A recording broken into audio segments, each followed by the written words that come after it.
साची की शादी एक जॉइंट फैमिली वाले घर में होती है। घर में सास ससुर के अलावा चाचा जी का परिवार भी रहता है। लेकिन साची की अपने परिवार में चलती नहीं थी। मतलब कि ससुराल में उसकी एक ही समस्या थी, उसकी कोई सुनता नहीं था। उसकी बातें मानना तो दूर की बात, सब उसे अनसुना करते थे। एक दिन नयनतारा, प्रमोद और आदित्य एक साथ बैठे थे। घर में एसी की सर्विसिंग की बात चल रही थी। आदित्य बेटा, मेरे कमरे का एसी काम नहीं कर रहा है, मैकेनिक को बुलवा कर उसे दिखा दे जरा। गर्मियां शुरू होने से पहले मैंने दोनों कमरों की एसी की सर्विसिंग करवा दी थी और उनमें गैस भी भरवा दिया था। अब एसी को क्या हो गया? जाने क्या हुआ है बेटा, तू एक बार मैकेनिक को फोन तो कर। अभी करता हूँ पापा। तभी साची बोलती है, आदित्य, हमारे कमरे की एसी बहुत पुरानी हो गई है। मैं तो कहती हूँ क्यों ना हम दोनों कमरों में नई एसी लगवा ले। चीजें जैसे जैसे पुरानी होती जाती है ना, धीरे धीरे काम करना भी बंद कर देती है। साची की इस बात पर आदित्य कोई रिएक्शन नहीं देता और मैकेनिक को फोन लगाता है। पर भैया, एसी ठीक से काम नहीं कर रहा है, जरा जल्दी आ जाओ, जल्दी ठीक कर दो यार, हमसे गर्मी सही नहीं जा रही है। साची को लगता है शायद आदित्य ने उसकी बात सुनी नहीं है। वो फिर से अपनी बात दोहराती है, आदित्य, लगता है आपने ठीक से सुना नहीं। मैं कह रही थी कि साची की बात पूरी भी नहीं हो पाई थी कि नयनतारा आदित्य से कहती है, आदित्य बेटा, परसों हमें तेरी बुआ जी के घर जाना है, तुझे याद है ना, उनके पोते का जन्मदिन है। हाँ हाँ मम्मी, मैंने बच्चे के लिए गिफ्ट भी ले लिया है। बस परसों से पहले मेरी गाड़ी बनकर आ जाए। कल ऑफिस से लौट रहा था, तभी मेरी गाड़ी में किसी ने टक्कर मार दी थी। आजकल लोग ना जैसे आंखें मूंद कर गाड़ी चलाते हैं, तो अपना ध्यान रखा कर बेटा। जी पापा।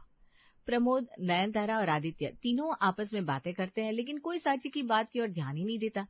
साची को ये बात बहुत बुरी लगती है। वो अपने कमरे में चली जाती है और ड्रेसिंग टेबल के सामने बैठकर अपने बालों में कंघी करने लगती है। थोड़ी देर के बाद कमरे में आदित्य आता है। साची को ऐसा लगता है कि अभी तो कमरे में उसके और आदित्य के अलावा कोई भी नहीं है। अभी आदित्य उसकी बात जरूर सुनेगा। वो आदित्य से कहती है, आदित्य, मैं कह रही थी कि हम हमारे और पापा मम्मी के कमरे में नई एसी लगवा ले तो। लेकिन आदित्य अब भी उसकी बात का कोई जवाब नहीं देता। आदित्य, मैं आपसे कह रही हूँ, आप कुछ बोल क्यों नहीं रहे? कौन सी बात, क्या बोलूं? मैं कह रही थी कि हम नहीं ऐसी। साची ने इतना कहा कि आदित्य के फोन की घंटी बजती है और वो अपना फोन लेकर कमरे से बाहर चला जाता है। साची बहुत उपेक्षित सा महसूस करती है। घर के छोटे बड़े किसी काम में साची की ना कोई राय ली जाती, ना उसकी बात सुनी जाती। घर में साची के चाचा ससुर की फैमिली भी रहती है। एक दिन चाचा ससुर की बहू लावण्या और साची दोनों रसोई में खाना बना रही थी। साची भाभी, आप कल हमारे साथ चल रही हो ना? कहाँ? आपको नहीं पता? अरे क्या नहीं पता, तो कुछ बता तो सही। नीलम बाजार में कपड़ों की महासेल लगी है। महंगे से महंगे कपड़े 200-250 में मिल रहे हैं। मैं और मम्मी जी कल वहीं चल रहे हैं। मुझे लगा आपको पता होगा, रोज तो अखबार में बड़े बड़े अक्षरों में उसका विज्ञापन आ रहा है ना। मैं तो कभी अखबार ही नहीं देखती। अगर ऐसा है तो मैं आदित्य से कहूंगी कि वो भी मेरे साथ चले। खाना बनाने के बाद साची अपने ससुर के कमरे में जाती है। वहां से अखबार उठाकर देखती है तो सचमुच में कपड़ों के सेल का विज्ञापन छपा था। शाम को जब आदित्य घर आता है, सभी लोग बैठकर चाय पी रहे थे, तभी साची सबके सामने अपनी बात रखती है। आदित्य, नीलम बाजार में कपड़ों की महासेल लगी है। मैं कल वहां जाना चाहती हूँ। मम्मी जी, आप भी हमारे साथ चलिए ना, वहां महंगी से महंगी साड़ियां सस्ते में मिल रही है। लेकिन कपड़ों की सेल और सस्ती साड़ी का नाम सुनने के बाद भी ना तो नयनतारा साची की बात का कोई जवाब देती है, ना ही आदित्य। और इसी बीच प्रमोद आदित्य के प्रमोशन की बात छेड़ देता है। आदित्य बेटा, तेरे प्रमोशन का क्या हुआ? मार्च में नहीं हुआ? तूने कहा था 2-4 महीने बाद होगी। पापा, बॉस ने कहा कि अगले महीने सबकी प्रमोशन होगी। मेरी प्रमोशन भी तभी होगी। तेरे प्रमोशन पर मैं सबको पार्टी दूंगी, नाते रिश्तेदार सबको बुलाऊंगी। साची बहू, तो भी अपने मायके वालों को बुला लेना। साची हंसते हुए कहती है, हाँ मम्मी जी, जरूर बुलाऊंगी। मैं तो सबको चीख चीख कर बताऊंगी कि आदित्य का प्रमोशन हुआ है। वैसे मम्मी जी, मैं ये पूछ रही थी कि कल नीलम बाजार चलोगी ना आप? नयनतारा इस बार भी साची की बात का कोई जवाब नहीं देती और अपनी देवरानी वसुधा से बातें करने लगती है। वसुधा? जी भाभी। तेरी भाभी का पैर फ्रैक्चर हो गया था, अब कैसी है वो? जी ठीक ही है, पैर से प्लास्टर तो उतर गया है, लेकिन अभी फिजियोथेरेपिस्ट के पास जाना पड़ता है। तभी वसुधा की बहू लावण्या वहां आती है। मम्मी जी, रात के खाने में क्या बनाऊं? अब मुझसे क्या पूछ रही है? अपनी बड़ी मम्मी से पूछ। लावण्या बहू, तेरा जो खाने का मन है बना ले, हमसे मत पूछ। तू जो बनाती है सब अच्छा ही बनाती है। बड़ी मम्मी जी, मैंने सुबह राजमा भिगोए थे, राजमा चावल बना लो। अरे ये भी कोई पूछने वाली बात है, जा बना ले। साची भाभी, चलो हम खाना बना लेते हैं। चल लावण्या, वैसे भी यहाँ मुझसे कोई बात ही नहीं करता, शायद मेरी जगह रसोई में ही है। साची लावण्या के साथ रसोई में चली जाती है और उसके साथ मिलकर खाना बनाने लगती है, लेकिन उसके मन में एक ही बात घूम रही थी। लावण्या की बात का जवाब चाची जी ने भी दिया और मम्मी जी ने भी दिया। मेरी बात सुनने और मानने में इन्हें हो क्या जाता है? देखो, लावण्या की बात मानकर चाची जी कल इसके साथ नीलम मार्केट भी जा रही है, और यही बात मैं आदित्य और मम्मी जी के सामने कहती रह गई, लेकिन दोनों में से किसी ने मेरी बात नहीं सुनी। इसी तरह से एक दिन साची अपने ससुर जी के पास ये सोचकर जाती है कि शायद ससुर जी उसकी बात सुन लेंगे। पापा जी। साची बहू, क्या हुआ? पापा जी, वो क्या बात है बहू, संकोच क्यों कर रही है? आजा, बैठ जा मेरे पास। साची चेयर पर बैठ जाती है। बताओ क्या बात है? पापा जी, मैं कह रही थी मुझे कुछ पैसों की जरूरत है। आदित्य से मैंने पैसे मांगे तो उन्होंने मेरी बात अनसुनी कर दी। साची ने इतना कहा ही था कि वहां नयनतारा आ जाती है। कुछ सुना आपने? क्या? अरे, हमारी पड़ोसी मंगला जी है ना, उनकी बेटी की विदेश में नौकरी लग गई है। ओहो, मंगला जी की बेटी शालिनी, वो तो काफी होनहार लड़की है, बहुत संस्कारी भी है। हमें उनके घर जाकर उन्हें बधाई देनी चाहिए। हाँ तो चलो, अभी चलते हैं। ऐसे ही जाओगे? कुछ मिठाई वगैरह ले लेते हैं, बधाई देने के लिए खाली हाथ कौन जाता है? अरे नहीं भाई, खाली हाथ नहीं जाऊंगा, अभी बाजार से मिठाई लेकर आता हूँ। प्रमोद मिठाई लाने के लिए बाजार चला जाता है और साची की बात फिर से अधूरी रह जाती है, या तो ये कहे कि अनसुनी कर दी जाती है। इसी तरह से घर के किसी भी विषय पर साची की बात न सुनी जाती, ना ही मानी जाती। यहाँ तक कि घर की छोटी मोटी बातें, जैसे खाना क्या बनेगा, नाश्ते में क्या बनेगा, इस पर भी साची की मर्जी से किसी को कोई लेना देना नहीं था। एक दिन, मम्मी जी, कल सुबह नाश्ते में इडली सांभर बना दूं, कुछ डिफरेंट हो जाएगा। नहीं बहू, कल नाश्ते में पनीर के पराठे बना दे, घर में सबको पसंद है, और तेरे चाचा ससुर जी को पनीर के पराठे कुछ ज्यादा ही पसंद है। मम्मी जी, पराठे तो हम रोज ही खाते हैं, मैं सोच रही थी हमने बहुत दिनों से कुछ अलग नहीं खाया। साची अपनी बात खत्म करके नयनतारा की ओर देखती है, तभी वहां वसुधा आ जाती है। क्या कर रही हो भाभी? अरे कुछ नहीं, तुम बताओ। भाभी सुनो ना, कल लावण्या के मायके वाले आ रहे हैं, मैं सोच रही थी क्यों ना सोफे पर नए कवर चढ़ा दूं और पूरे घर के पर्दे नए लगा दूं। दिवाली पर आपके देवर जी सोफे के नए कवर और नए पर्दे लेकर आए थे, वो भी अभी ऐसे ही रखे हैं। हाँ तो लगा देना, घर में मेहमान आ रहे तो घर में कुछ तो नया होना ही चाहिए। नयनतारा साची से कहती है। साची बहू, अपनी चाची सास की मदद कर दे और कल कुछ अच्छा बना लेना। मैं कर दूंगी मम्मी जी, लेकिन मैं कल के नाश्ते का पूछ रही थी। अरे कल के नाश्ते का कल देखेंगे, अभी तू जाकर वसुधा की हेल्प कर। ठीक है मम्मी जी। और एक बार फिर साची की बात को कोई वैल्यू नहीं दी जाती। घर वालों से परेशान साची एक दिन अपनी कॉलेज की सहेली कुमकुम से मिलती है। अरे क्या बात है, कैसी उदास बैठी है, थोड़ा मुस्कुरा दे, या फिर कसम खा के आई कि मुंह सुझा के ही बैठी रहेगी? क्या बताऊं यार कुमकुम, ससुराल में मेरा दिल ही नहीं लगता। क्यों? आदित्य ध्यान नहीं देता क्या तुझ पर? आदित्य तो क्या, घर में कोई भी मुझ पर ध्यान नहीं देता। उन लोगों के लिए मैं एग्जिस्ट नहीं करती। ऐसा क्या हो गया, ऐसा क्यों कह रही है? और क्या कहूँ, घर में कोई भी आदमी ऐसा नहीं है जो मेरी बात सुने और मेरी बात माने। मैं जब भी कोई बात कहती हूँ, सब मेरी बात को अनसुना कर देते हैं, जैसे कि मैंने कुछ कहा ही ना हो, तो सब अपनी ही बातों में लगे रहते हैं। मैं कुछ भी बोलूं, मेरे ससुराल वालों को कोई फर्क ही नहीं पड़ता। अब तू ही बता, ऐसे में वहां मेरा दिल कैसे लगेगा?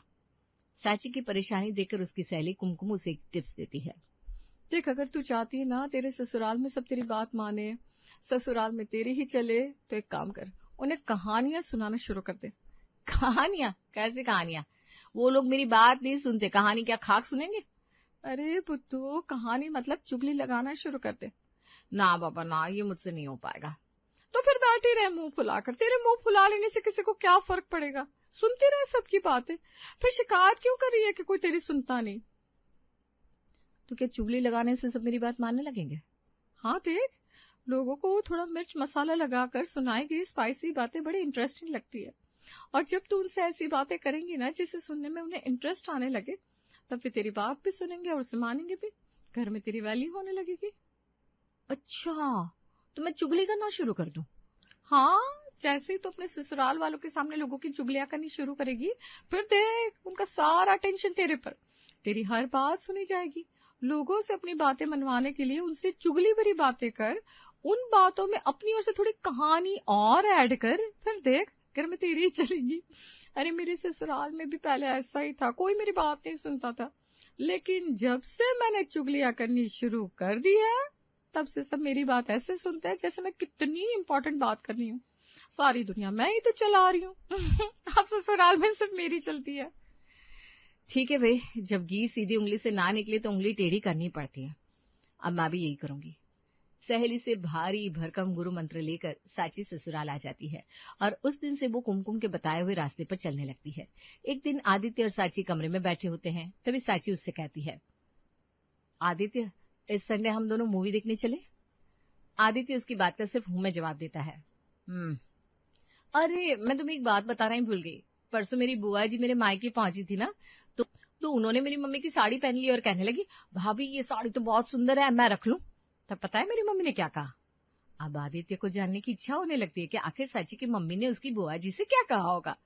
अच्छा, कौन, वो कानपुर वाली बुआ जी? हाँ वही, हर महीने हमारे घर आ जाती है और वो भी खाली हाथ। जब भी आती है मम्मी की कोई ना कोई साड़ी पहनकर चली जाती है। फिर मम्मी जी ने क्या कहा? तुम्हें बताऊं? तुम सुनोगे तो हंसोगे। अरे बताओ ना, क्या कहा मम्मी जी ने? मम्मी ने कहा, ये साड़ी तो साची की है, दामाद जी ने उसे लाकर दी थी। साची आई थी तो ये साड़ी यहीं छूट गई। अब ये साड़ी मैं आपको दे दूंगी तो दामाद जी को बुरा लगेगा ना। और अब तुम्हारा नाम सुनते ही बुआ जी ने वो साड़ी तुरंत उतार कर मम्मी को दे दी। कहने लगी, ना ना ना ना, बेटी की साड़ी पहनकर नहीं जाऊंगी, कहीं दामाद जी गुस्सा हो गए तो। अच्छा, मेरा नाम लगा दिया। ऐसा अच्छा क्या मम्मी जी ने? अच्छा बोलो ना, संडे को मूवी चलोगे? मैं 2 टिकटें बुक कर दूं? हाँ कर दो, जो तुम्हारा दिल करे वही करो। साची समझ जाती है कि कुमकुम का बताया हुआ ये ट्रिक तो बड़ा काम का है। वो फटाफट मूवी की 2 टिकटें बुक कर देती है। इसी तरह से एक दिन वो नयनतारा के साथ बैठकर सब्जियां काट रही थी। परसों ही हमने टिंडे की सब्जी खाई थी और आज फिर से मम्मी जी टिंडे बनवा रही है। आज मेरा तो कुछ अच्छा खाने का दिल हो रहा है। साची नयनतारा से कहती है, मम्मी जी आज खाने में कुछ और बना ले? नयनतारा उसकी बात का कोई जवाब नहीं देती। तभी वहां आदित्य भी आ जाता है। इससे पहले कि ये दोनों अपनी बातों में बिजी हो जाए, मुझे कुछ करना चाहिए। साची अपने कमरे में चली जाती है और फोन पर जोर जोर से बात करने की एक्टिंग करने लगती है। बाहर बैठे आदित्य और नयनतारा उसकी आवाज सुनते हैं। बहू किससे लड़ रही है? तभी साची अपने कमरे से बाहर आती है। क्या बात है बहू, किसका फोन था? अरे मेरी भाभी का फोन था, आपकी बुराइयां कर रही थी। मेरी बुराई? हाँ, कह रही थी तेरी सास तो बहुत कंजूस है, मेरे बेटे के जन्मदिन पर सिर्फ 1 जोड़ी कपड़े लेकर चली आई। अच्छा, उसने ऐसा कहा? बड़ी तेज है तेरी भाभी।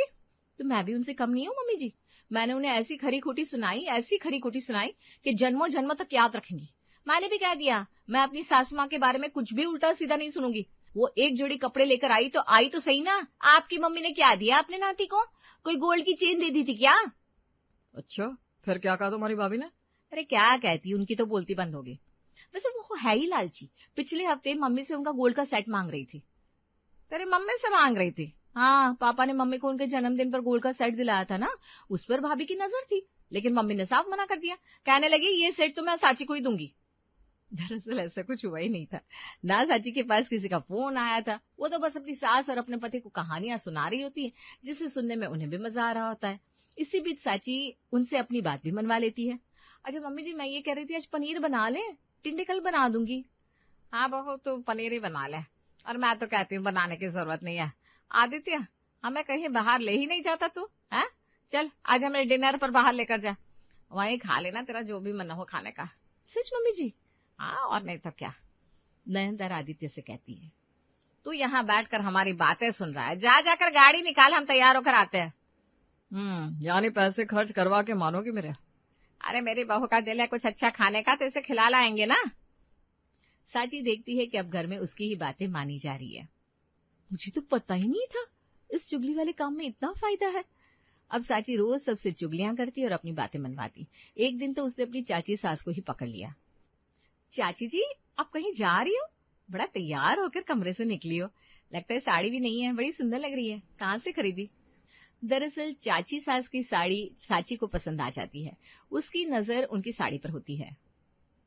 ये साड़ी तो तेरे चाचा जी ने लाकर दी थी उड़ीसा से। तभी मैं कहूँ आप इस साड़ी में इतनी खिल रही हो, चाचा जी ने जो दी है। वैसे आप जा कहाँ रही हो? अरे पड़ोस में जा रही हूँ, शांति जी के घर में मोहल्ले की कुछ औरतें आ रही है, बस यूं ही गपशप। वो शांति आंटी जो पार्क के कोने पर आती है? हाँ वही। आप उनके घर जा रही हो? नहीं चाची जी, मुझे यकीन नहीं हो रहा है। क्यों? तो ऐसे क्यों कह रही है? लगता है आपको उनके बारे में पता नहीं है। क्या नहीं पता? कोई ना, आप रहने दो, आप जाओ। अरे नहीं साची बहू, अब तू मुझे बता क्या कह रही थी, मुझे क्या पता नहीं है। अरे वो तो आपकी खूबसूरती से बहुत जलती है। मुझे शर्मा आंटी की बहू बता रही थी कि शांति आंटी आपकी बहुत बुराई करती है। आप जो अच्छी अच्छी साड़ियां पहनकर उनके घर जाया करती है ना, उसी पर वो किसी से कह रही थी, वो सुधा जी को अपनी उम्र का जरा भी लिहाज नहीं है, इस उम्र में भी जवान लड़कियों की जैसे लाल पीले रंग बिरंगे कपड़े पहनकर भटकती फिरती है। आपको वो बूढ़ी गोड़ी लाल लगाम कह रही थी। आहा, इतना सुनते ही वसुधा को बहुत तेज गुस्सा आ जाता है। अच्छा, शांति ने मेरे बारे में ऐसा कहा, मैं अभी उसे बताती हूँ। वो मेरे बारे में ऐसा कैसे कह सकती है, मेरी मर्जी मैं कुछ भी पहनूं। वसुधा शांति के घर जाने लगती है।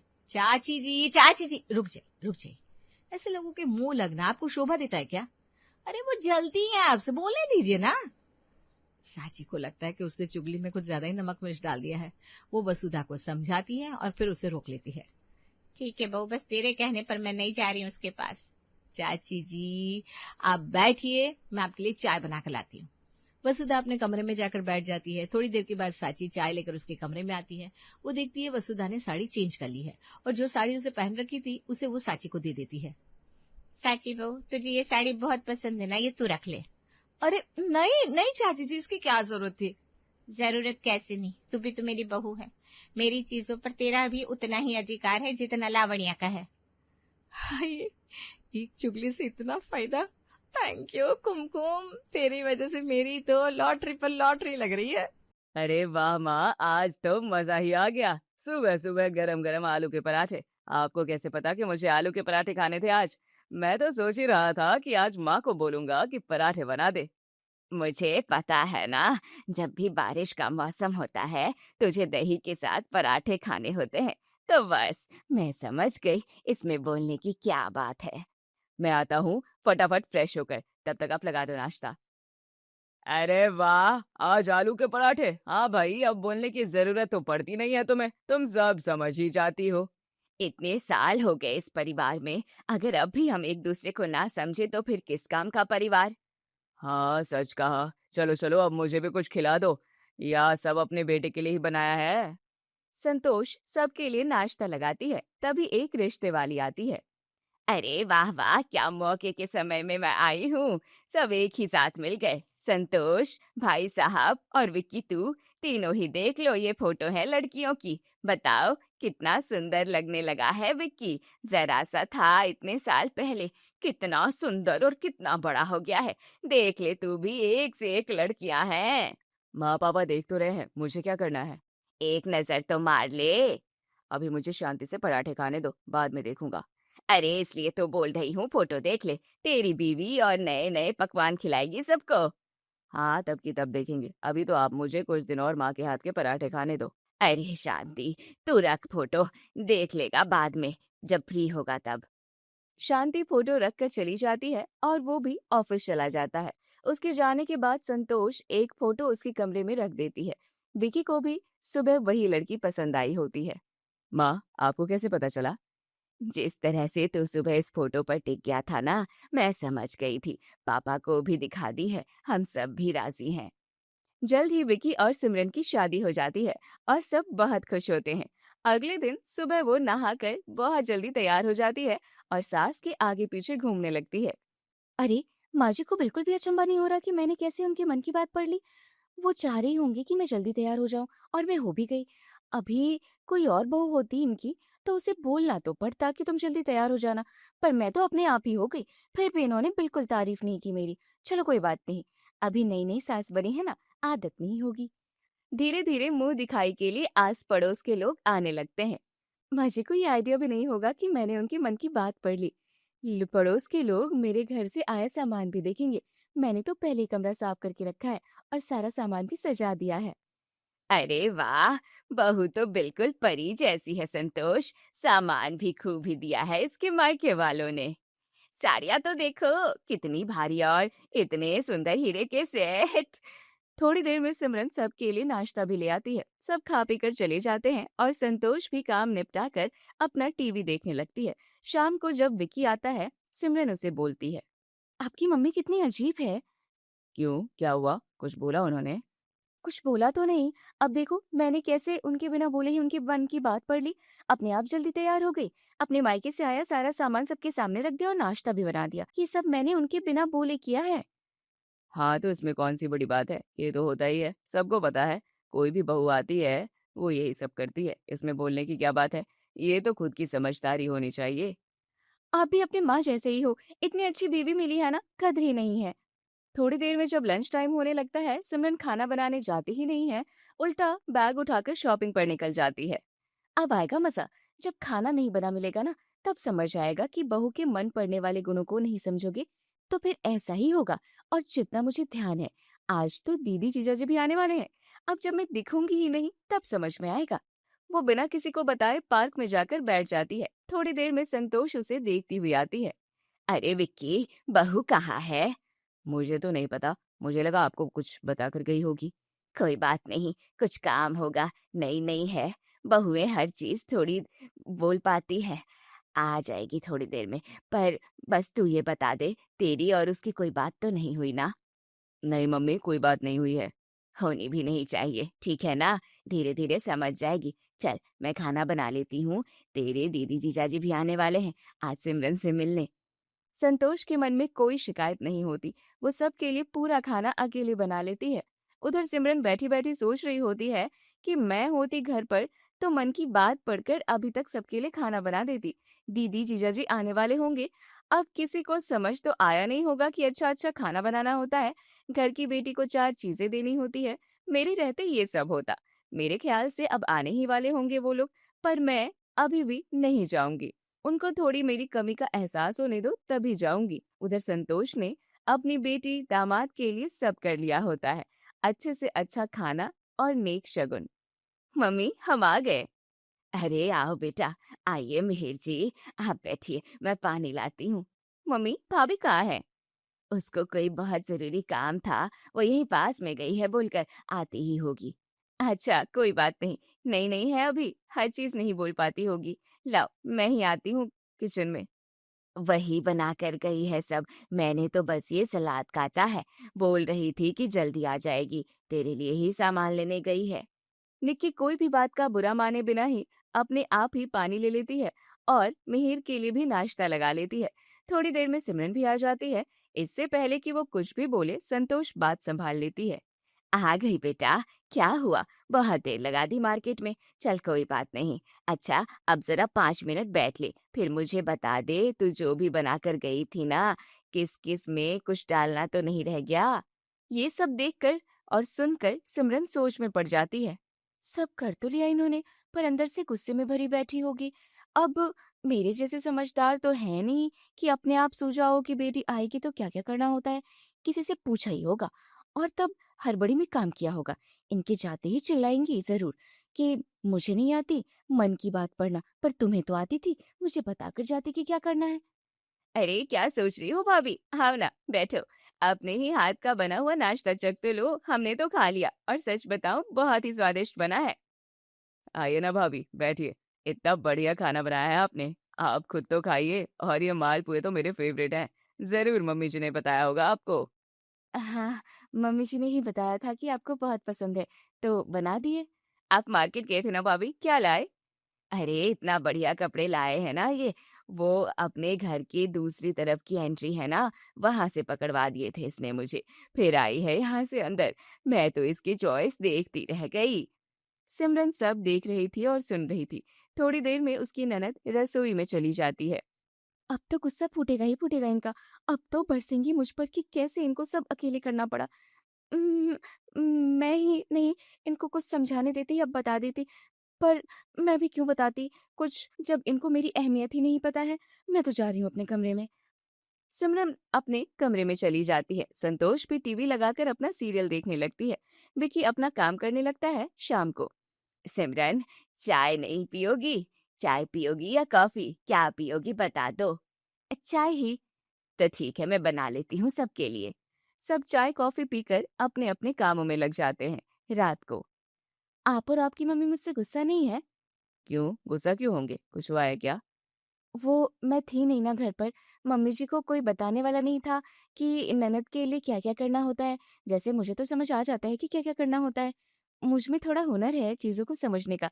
मैं बचपन से ही मन की बात पढ़ लेती हूँ। मेरे पापा और बाकी सब घरवाले तो इतना आश्चर्य करते थे मुझ पे कि कैसे समझ में आ जाता है। मैं नहीं थी तो उन्होंने जिससे भी पूछकर किया वैसे ठीक ही कर दिया। किसी से तो पूछा ही होगा। हाँ, जिससे भी पूछा होगा ठीक ही कर लिया। आगे से तुमसे पूछ लेंगे। तुम्हें सब समझ आता है ना? हमें नहीं आता इतना। हाँ, वही तो मैं समझा रही हूँ कब से। हर किसी में ये हुनर नहीं होता जो मुझ में है। अब मैं बार-बार खुद की क्या तारीफ करूँ? विकी समझदार होता है। उसे तो पता ही होता है कि ये सब किया जाता है, पर सिमरन का मन रखने के लिए वो उसकी हाँ में हाँ मिलाकर तारीफ कर देता है। अगले दिन सुबह। जी सर, मैं बस आ ही रहा हूँ। थोड़ा काम बाकी है, 5 मिनट में निकलता हूँ। सिमरन सब सुन रही होती है। वो लंच के साथ उसका नाश्ता भी पैक कर देती है। वो कार में उसका बैग रखने जाती है तो देखती है कार पंचर पड़ी है। वो कैब बुक कर देती है। कोई और होता तो उसे ये सब समझ नहीं आता कि क्या करना है। अब ये तो मैं हूँ जो समझ गई कि नाश्ते का टाइम नहीं है तो पैक कर दिया। ऑफिस में ही खाएंगे और कार की जगह अब कैब से ही जाएंगे। विकी जल्दी में होता है, कैब में बैठता है और ऑफिस चला जाता है।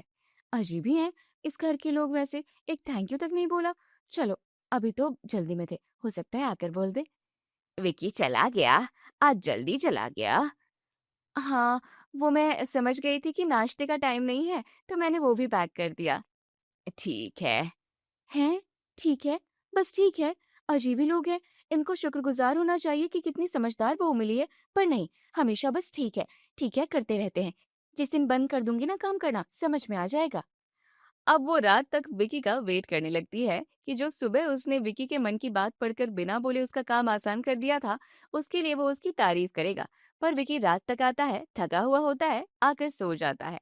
अगली सुबह भी एक आम दिन की तरह होता है और वो ऑफिस चला जाता है। सिमरन को अब गुस्सा आने लगता है। कैसे अजीब लोग हैं।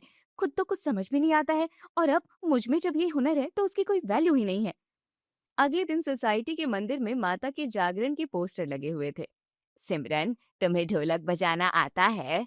हाँ माँ जी, आता है। अच्छा, मैं समझ गई। अब ये मुझसे ये उम्मीद लगा रही होंगी कि मैं 9 दिन ढोलक बजाऊं। इनके मन में यही चल रहा होगा। पर अब मैं नहीं करूंगी। मैं तो समझ गई कि ये क्या चाह रही हैं, पर अब मैं करूंगी नहीं। तब इनको समझ में आएगा कि जब बहू मन की बात पढ़ लेती थी और बिना हमारे बोले वैसे ही काम करती थी, तब हमें उसकी कदर करनी चाहिए थी। नवरात्रि का भजन कीर्तन चालू होता है। हर घर से कोई ना कोई एक बहू हर दिन ढोलक बजाती है। अरे सविता, तुम्हें किसने कहा ढोलक बजाने के लिए? अरे इसमें कहने की क्या बात है, सब अपने ही तो हैं। इतना तो हमें खुद समझ जाना चाहिए। जब किसी जगह को, इंसान को, घर को अपना समझते हैं, तो फिर कहने सुनने की जरूरत थोड़ी होती है। और बिना बोले भी कर देते हैं, तो उसे किसी को भी जताने की जरूरत थोड़ी होती है। ये सोसाइटी में इतने समय से हम रह रहे हैं, सब अपने ही हैं, तो बस ढोलक लिया और बजाना चालू। किसी के कहने का इंतजार थोड़ी करूंगी और ना ही ये उम्मीद करूंगी कि कोई आकर मुझे थैंक यू बोले। मैं तो सालों से बजाती आ रही हूँ। तुम बताओ, तुम्हें नहीं आता क्या बजाना? आता है ना। मैंने तो माँ जी को बताया भी था कि मुझे आता है, पर दिन निकल भी गए। माँ जी ने मुझसे बोला ही नहीं बजाने के लिए। मेरा तो बहुत मन भी था। मैं इंतजार ही करती रहेगी कि वो मुझे बोलेंगी। अरे सिमरन, हद करती हो तुम भी। सिमरन को उस दिन जैसे कुछ समझ आया हो। अपनी तारीफ सुनने के चक्कर में वो माता की चौकी में ढोलक बजाने से रह गई। बड़े उदास मन से वो घर जाती है। इस बार तो मजा ही आ गया मुझे माता की चौकी में। इतने मंजीरे बजाए ना मैंने, ऐसा लग रहा था कि बस साक्षात दर्शन हो गए माता रानी के। मेरा इतना मन था कि तुम भी ढोलक या मंजीरे कुछ तो बजा लो। मंजीरे तो मुझे भी बजाने आते हैं। मुझे लग भी रहा था कि आपका मन है कि मैं बजाऊं। तो बजा लेती ना बेटा। इसमें कहने सुनने की क्या बात है। ये तो अपनी समझदारी होती है कि कब क्या करना चाहिए। सिमरन थोड़ी उदास सी हो जाती है। माँ, ये इसको क्या हुआ? अरे कुछ नहीं, छोटी सी बात है, बचपना है। मैं समझ गया, वही ना। मैं मन की बात पढ़ लेती हूँ, पर आप लोगों को कद्र नहीं है। अरे हाँ, तुझे कैसे पता? मुझे भी बोलती रहती है। अब इसे समझाऊं। जब एक दूसरे की परवाह करते हैं तो अपने आप समझ आ जाता है कि सामने वाले को क्या चाहिए। अब इसमें कोई जादू तो है नहीं कि मन की बात पढ़नी आती है, पर उसका मन ढकने के लिए हाँ में हाँ मिला देता हूँ कि कहीं ये उदास ना हो जाए। अब मुझे पता क्या करना है, थोड़ी देर में घूमने ले जाता हूँ इसको। शाम को चलो सिमरन कहीं घूम कर आते हैं, तुम्हें छोले भटूरे बहुत पसंद है ना, आज वो खा कर आते हैं। मेरा भी मन नहीं कर रहा घर का खाना खाने का। मेरा कहीं जाने का मन नहीं है। पर मेरा तो है ना, हमेशा तुम कहती हो तो मैं चलता हूँ ना, आज मैं कह रहा हूँ तो तुम नहीं चलोगी। अच्छा अच्छा चलते हैं। दोनों घूमने जाते हैं, अच्छा सा खाना पीना खाते पीते हैं और वापस आते समय विकी सिमरन के घर की तरफ मोड़ लेता है। सिमरन का ध्यान भी नहीं होता। अब उतरोगी या तुम्हारी मम्मी को बुलाऊं? अरे इतनी सी बात के लिए मम्मी को बुलाने की क्या जरूरत है? कोई गलती हो गई क्या मुझसे? माँ जी ने कुछ कहा? ध्यान कहाँ है तुम्हारा? मैं क्या बोल रहा हूँ? हम कहाँ हैं? किसके घर हैं? कुछ ध्यान है? ध्यान ही तो नहीं रहता मेरा आजकल। अपने आप में ही खोई रहती हूँ। अपने आप से ज्यादा होशियार किसी को समझती ही नहीं हूँ। हर समय बस मन की बात, मन की बात। तुम्हें ऐसे समझ नहीं आएगा, तुम रुको। विकी उसके घर के सामने खड़े होकर उसकी ही मम्मी को फोन लगाता है। मम्मी जी, आकर अपनी बेटी को ले जाइए। आजकल इसे पता नहीं क्या हो गया है, उदास सी रहती है। अरे दामाद जी, मेरी बेटी से क्या गलती हो गई? वो तो बहुत समझदार है। वो तो सबके मन की बात पढ़ लेती है। उससे कोई गलती हो गई हो तो मैं माफी मांग लेती हूँ। विकी अपना सर पकड़ लेता है। यहाँ भी मन की बात की कहानी चालू हो गई। हे भगवान! अरे मम्मी जी, घर के बाहर खड़े हैं हम लोग। इसे उतरने को बोल रहा हूँ, इसे समझ ही नहीं आ रहा। इसे छोड़ने नहीं आया हूँ। हम आपसे मिलने आए हैं, बाहर तो आइए। ये सुनकर सिमरन का ध्यान टूटता है। वो आसपास देखती है, तब उसे समझ आता है कि विक्की उसे उसकी माँ से मिलवाने लाया है। वो खुश हो जाती है। अरे, आपको कैसे पता कि मुझे आज माँ की याद आ रही थी? क्या आपको भी मन की बात पढ़ने का जादू? इसमें जादू वादू कुछ नहीं होता सिमरन। जब हम किसी से प्यार करते हैं, उसकी परवाह करते हैं, मन से जुड़े होते हैं, तो उसके मन में क्या चल रहा है अपने आप समझ में आ जाता है। उसकी छोटी छोटी जरूरतों का पता रहता है। बस मैं और माँ भी समझ गए कि तुम्हें घर की याद आ रही है। उन्होंने ही बोला कि तुम्हें मिला लाऊं सबसे। अब उतरो तो सही, वो लोग भी बाहर आते ही होंगे। सिमरन समझ चुकी थी, जहाँ मन मिला होता है वहां मन की बात समझ आ जाती है, कहना सुनना नहीं पड़ता।